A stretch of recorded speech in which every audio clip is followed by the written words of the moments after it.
Hey, Living Waters, it's Ryan and Kate. We're here with Hello. Rachel Southmayd. We are doing some interviews with people here and there, just continuing conversations about what God's doing in people's lives through this time, what people are doing to help and serve and make a difference during this time. Yeah. And so we thought it'd be fun to talk with Rachel. She's been doing some cool stuff. So hi, Rachel. Thanks for hanging out with Hi, us. Rachel. Hi guys. Tell us a little bit about what you've been doing the last few days. So I've been making masks for my doctor's office specifically, but I'm starting to have other people reach out who also need masks because there's a shortage. I'm sure a lot of you already know that. And so the hospitals are looking for people to sew homemade ones. Mm-hmm. And all my homeschool sewing skills coming into play there. So I've been sewing. Yes. Yes. Everybody can do something. Yeah. A little bit here and there. So we wanted to talk a little bit with you about the way that this came about for you. And I know you posted on Facebook the other day. We read that and thought it might be neat for Living Waters to hear some of the stories, some of the background story of how it came about that you even had the materials on hand to make the masks in the first place. So you mind telling us a little bit of that background? Yes. So when I decided to make the masks for my doctor's office, I started digging through my scraps of material, and I saw the material that was left over from a quilt I had sewn for our middle son. His name was Judah, and he passed away when he was 16 days old from a congenital diaphragmatic hernia. And that was a really hard time in our lives, obviously. But it was my doctor's office that walked us through that.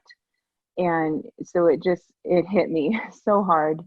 And I just started crying, as I thought about what material to use, and that this was the perfect opportunity, because I never threw out the scraps of material from his quilt.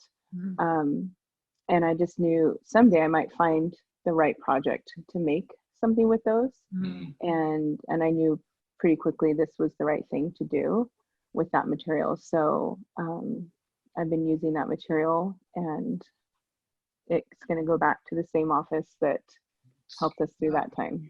Yeah. Wow. I think that was part of the story that like struck me so much was that it was the same people that walked you through this painful time that you're taking the material from that prayer blanket and making masks and giving it to them. So the weaving of those stories, and just never, but I love that you just even hung on to that, and just knowing that the Lord was going to prompt you, and that he did. And he was like, this is the time, Rachel. So it's so beautiful. And I know also very painful, but I think probably in that there was healing even more that you got to experience. Yeah, so for sure. How is not to prod you too deeply in your heart, but like, how has the process been of doing that for you with the material, with the stuff?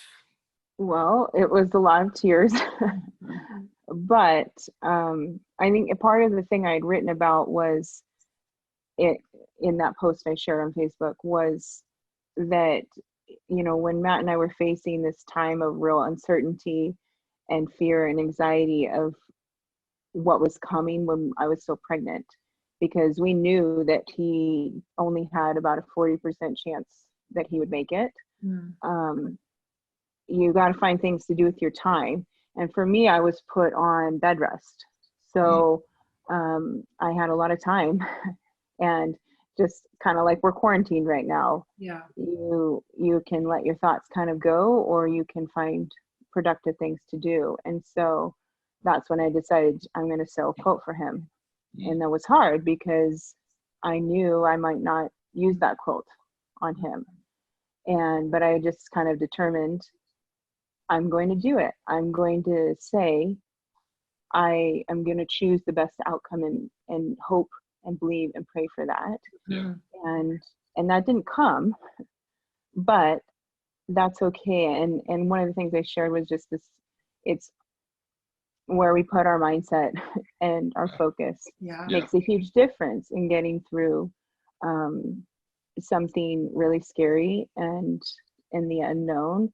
And so as I'm sewing, it's been a process and a lot of tears, but it's also been very healing, and just praying, I'm praying as I'm sewing these, and just kind of going, I'm believing and hoping for the best outcome in all of this. Yeah. And so I don't know if that answers exactly what you're looking for.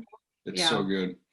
I think that's the reality, is that in a different circumstance, and we can't parallel them exactly, but you're right that a lot of us are feeling like a somewhat helpless and not sure what to do. And it is going to be our mindset, how we guard our minds, how we guard our hearts, how we steward ourselves towards hope and not going to worst case scenarios, but really the best case, believing and praying for the best case scenarios to break out in these times, and even processing our heart with disappointment and with grief, and those kinds of things are all coming up. And so I think we love that part of your story, and how you and Matt and your family have walked through this and walked through, carried yourself so well in this. So one thing we wanted to invite people into was, in this time of maybe there are things that they can do. There's stuff where they can jump in. And so is there a way that people can help you with the project that you're doing with the masks or materials?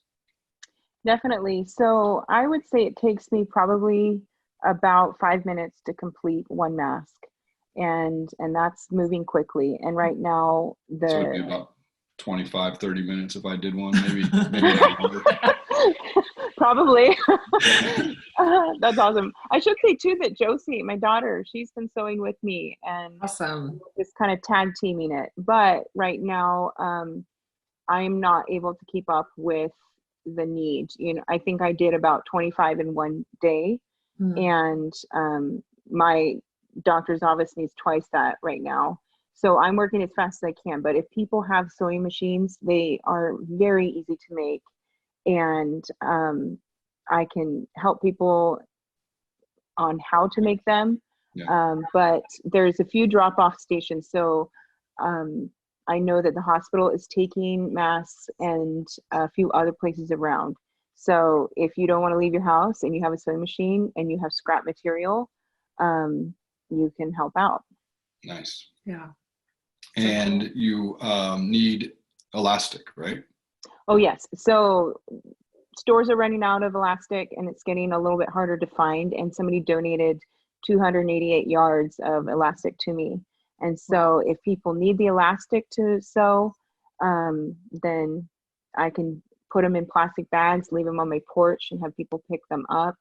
You need an 8-inch square of regular cotton, like tight knit cotton, and an 8-inch square of muslin and elastic, and that's all you need. Wow. Okay. So if any of you out there are listening, you want to jump in, help out with Rachel, you can connect with her. If you have some of these materials and you can donate them, let us know, and we'll figure out a way to pick them up and get them to people that are making the masks. And so for every mask that we make, Oh, sorry. I should say too, I have heard that Joann's Fabrics is making kits, or they're giving material. So I think that there is a way to get material if you have a machine, but you don't have the material. Okay. Through Joann's. That's awesome. Yeah. It's good. Yeah. So anyway, thanks, Rachel, for sharing your story with us. It matters. Your story matters. And just like everybody who's watching this, you guys matter. We will get through this if we stick together. And so it is important that we look around our life, keep hope high, and we look around our life and say, we can't fix everything that's going on, but there may be something small that we can do. And we should all be willing to do that, to partner and jump in. So, all right. Thanks for hanging out with us today. We love you guys. We love you, Thanks, Rachel. Love you too. Bye. Bye. I got you.